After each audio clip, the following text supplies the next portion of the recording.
আমাদের দেশে এখন ধর্মের বোন, ধর্মের ভাই, ধর্মের ছেলে মেয়ে বানায়, এবার ইসলাম কি বলে?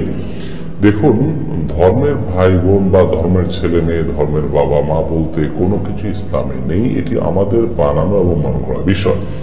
যাদেরকে আপনি ধর্মের ভাই বানাচ্ছেন, তারা যদি আপনার আপন ভাই না হন, তাহলে সেক্ষেত্রে এটা অধর্মের ভাই হবে।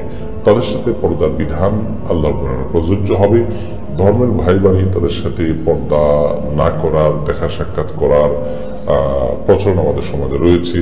একইভাবে ধর্মের বাবা বলে তার সাথে আর কোনো পর্দার বালাই রাখা হচ্ছে না।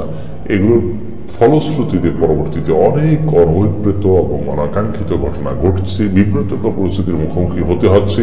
এরকম ঘটনা আমরা সবাই কম বেশ জানি।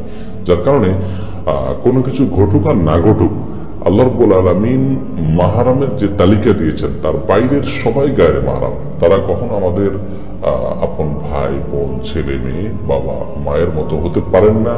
তাদের সাথে শরীয়তের সমস্ত পর্দার বিধান প্রযোজ্য। বিনা প্রয়োজনে তাদের সাথে খাতির দুস্তি মেয়েরা করবেন না, বা ছেলেরা মেয়েদের সাথে করবেন না।